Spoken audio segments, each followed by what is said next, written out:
Hello, welcome to Shnier TV. My name's John Stewart. I'm the product manager at Shnier for Hardwood Flooring. In today's episode, we're going to answer the question, why engineered? Or, why engineered is a better choice for most Canadian consumers.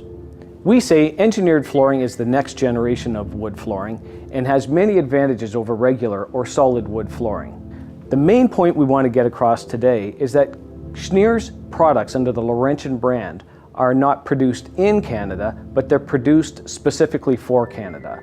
And what we mean by that is we're asking our manufacturing partners to put in processes that assure that the products work in our dry Canadian climate. Now, we all know why engineered flooring is more stable than solid wood flooring, and that's because we cross-multiply layers within the construction. And that sandwich construction holds itself together in a stable way. Solid wood expands and contracts with changes in moisture content. Engineered flooring, especially well-designed engineered flooring, expands imperceptibly. Now, the general rule of thumb is the more plies in engineered flooring, the more stable the product will be. With 3-ply products, each ply has a significant amount of stress, and there's only 2 glue lines, so there's stress on each glue line. When you have a multi-ply plywood construction, like we do with Kendall as an example, the 7-ply plywood construction has far less stress on each glue line, and each laminate or each ply has less stress to pull against its counterparts on either side. Now, all of our products under the Laurentian brand are produced in the same manner. We take a 2mm sawn or sliced veneer on top, and then we have a multi-ply plywood platform that the veneer sits on, and that combination of a rigid, stable platform with a 2mm wear layer, we believe is the best way to design a product to work in Canada's climate. Now, one of the downsides, or one of the concerns that consumers have with a thin 2mm wear layer is that they won't be able to refinish the product by sanding it down to bare wood, or they may only be able to do that one time. We say that sanding is really not a concern. We believe that very few hardwood floors today will be sanded down to raw wood, and we actually recommend that the products should never be sanded down to raw wood. Instead, we believe if the products start to show wear after many years of use, it's a better recommendation to simply screen and recoat the floor by putting a fresh layer of finish on top of the existing finish rather than trying to remove the existing finish. When we say our products are designed specifically for Canada, I'll expand on that by explaining how we ask our manufacturing partners to do things differently for us than they do for other distributors in the US as an example.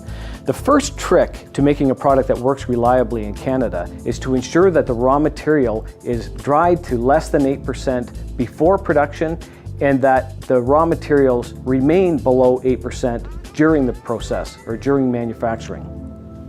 So we say the extremes in temperature from season to season and changes in humidity can warp, crack, and distort regular hardwood flooring. Laurentian engineered floors are designed specifically to endure the Canadian climate. Further, we say Laurentian takes greater care in the moisture control of raw materials than other wood flooring producers by closely monitoring and controlling moisture content throughout the manufacturing process. And here's some examples of the issues that we find ourselves in Canada when we're installing engineered flooring or solid wood flooring.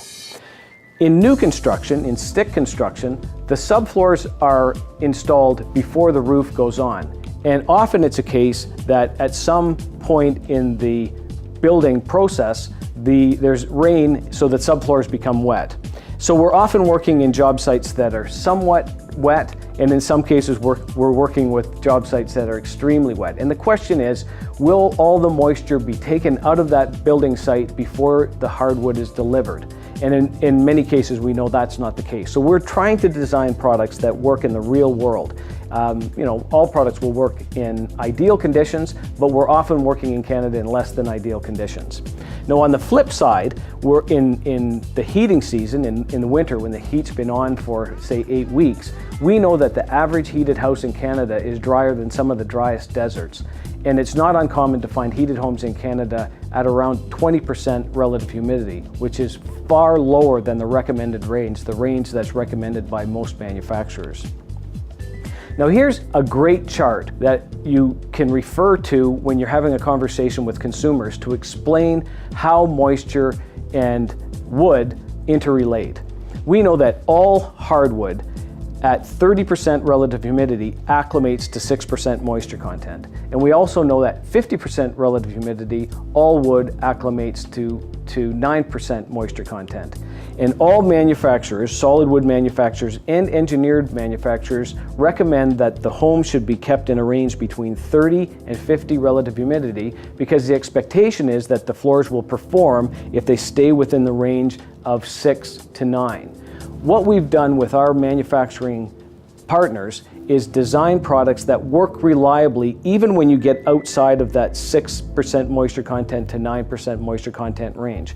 Knowing in Canada, in many regions of Canada, especially in the heating season, floors will typically move down to a 4 or 5% moisture content range. So that's trick number one. Trick number one is to ensure that the moisture content of the wood is kept under 8% during the manufacturing process. The next trick of the trade is to produce the top veneer in a way that mitigates or minimizes any risk with veneer checking. Now we know that many products that are produced in North America are produced with rotary veneers. In that case, the veneer is coming off a log just like paper towel coming off of a roll. And it's very easy to recognize that type of product. If I hold up this sample, you can see this grain pattern that's working its way across the plank. That's a typical grain pattern that you'll find with rotary veneers. Rotary veneers have a much greater susceptibility to veneer checking than sawn or sliced veneers. Now, if I bring out another sample in a similar color, in the same species, you'll see in this case that the grain pattern of the wood is rift sawn, which means it's straight grain, or it's plain sawn, meaning you get these cathedrals of grain. And that's what you'll typically see in solid wood flooring as well. And this type of veneer performs much, much better in Canada's dry climates than rotary veneers. So we avoid rotary veneers with all of our manufactured products, all of our engineered wood flooring products. Now, to take that a step further, for all of the engineered products that you'll find in the Laurentian hardwood display that we refer to as the Gemini display, all of these products are what are called dry sawn veneers. In this case, the manufacturers are taking dry lumber and then using a frame saw, they saw individual lamellas or top veneers, and each one of those veneers is in essence a 2 millimeter thick solid piece of wood. That's how all of the Lamette products are produced. Those are the products that you'll find in the Gemini display, Traditions, Cottage, and Old Mill. Further, to ensure that these products work reliably in Canada, the Lamette factory physically measures the moisture content of every veneer and every plywood plank before the products are assembled. If the moisture content is above 8%, then those veneers and those plywood planks are not used for products that are imported to Canada. Now our other manufacturer partner, LM, produces their veneers in a slightly different manner. In this case, and here's an overall picture of the factory. I like to show pictures of this factory just to give dealers and consumers the confidence that these products are coming from world-class, world-scale factories. In this case, the manufacturer uses a green process to produce the veneers. This is Kendall 3-inch Brazilian cherry. In the slide that you're looking at now, that's the raw material that's used to produce this plank. And the manufacturing process in this case is to take those flitches of wood, to steam the wood to soften it, and then to slice individual veneers one at a time through a Miranaka veneer slicer. And here's another example. This is the raw material that's used for Bentley. So this is a product that's 6 feet long, 7 inches wide, and this is extremely expensive wood that's used in these top veneers.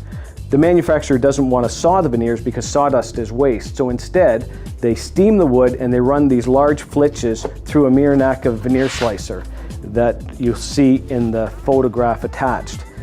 The flitches, and you can see in the bottom left-hand corner of the slide, that's what's left of the flitch. It goes through the saw, comes back around on the other side, and now the flitch is 2 millimeters thinner on one side than the other, and that flitch keeps going around and goes through the saw, and an individual veneer is sliced off each time it goes through the veneer slicer. Now, another key step in the manufacturing process is to dry these veneers. If you dry veneers with heat and air movement in a conventional kiln, the wood becomes somewhat brittle. To avoid that, this manufacturer dries the wood in a vacuum dryer. A vacuum dryer dries the wood without heat, and that keeps the wood more supple and much less likely to have veneer checks in the dry heating season in Canada. Now, this next series of slides that I'll run through will just show how the products are produced. In this slide, you can see the logs that are used for the plywood raw material. This is plantation-grown aspen. It's readily available, and it's a very green product. It's available in an FSC version, so we're able to supply FSC as well as our regular goods. To produce the plywood, the logs are cut into 4-foot bolts, the veneers are peeled off, the veneers are then assembled and pressed into plywood. The main story here is that the plywood that's used in these products is designed specifically for flooring. It's not plywood that would be produced and used for a number of different applications like drawer sides in furniture or underlayments. It's designed specifically for flooring, and it works reliably in flooring because it's designed that way. The real key, though, with the success of these products has been this manufacturer's ability to condition the products to 6 to 8% moisture content. Very few manufacturers have this ability. So after LM produces the veneers and produce the plywood, they store the raw material in large conditioning rooms where the temperature and humidity is controlled. In this slide, you can see a photograph of the conditioning room. So inside this large factory, there are several conditioning rooms where the plywood is stored and the veneers are stored at that 6 to 8% moisture content, and that really is the key step in ensuring that our products work very well in Canada. Now here's the next stage in the process. When the plywood and the veneers are at 6 to 8%, they're brought into the factory, they're wrapped in plastic so they don't pick up moisture during the production. The first step is to feed the plywood panels into the glue applicator. The glue is applied, they come out on the other side, the panels come out on the other side, and the panels are slid down onto tables, and on those tables, the women in this section install the veneers by hand into the adhesive, making sure that the best face is up. When they finish one panel, they slide another plywood panel on top, and they build a stack about 10 high. When the stack's complete, it goes to a cold press, a very heavy press, where there's a 100% glue adhesion. The heavy press is designed to make sure that there's 100% contact with the adhesive. The next step is the stacks are separated and individual panels are fed into a hot press. That's where the glue is cured. After the panels are cured, they're inspected, then the individual panels are cut into individual planks. The planks are sanded. Then they're taken to the milling operation. The side match molder puts the tongue and groove on the sides. The end match molder puts the tongue and groove on the ends. And then the products go to the finishing line. But before they go to the finishing line, it's often the case that these products are treated in some way. The sample that we're looking at here is wire brushed. Here's an example of a product that's hand scraped. And I like to point out that all of the products that are produced under the Laurentian brand that are hand scraped are truly done by hand. And there's a big difference in the installed floor. It's hard to see the difference between a machine scraped floor and a hand scraped floor on a small sample, but in an installed floor it makes a significant difference. So after the wire brushing or hand treatments, the products go to the finishing line, then they go to the packaging area, and the individual cartons are heavily wrapped in plastic, then the entire pallet is heavily wrapped in plastic. The products are produced at 6 to 8% moisture content. They're received by us at 6 to 8% moisture content. We deliver it to the dealers at a 6 to 8% moisture content. And the key is just to ensure that the buildings where these products are being installed are kept in the range of 30 to 50% relative humidity. And even if we're outside of that range, these products work reliably because of the care that's taken in their manufacturing. And that brings to a close this segment on engineered flooring, or why engineered flooring is a better recommendation for most Canadian consumers. My name's John Stewart. Thanks for watching.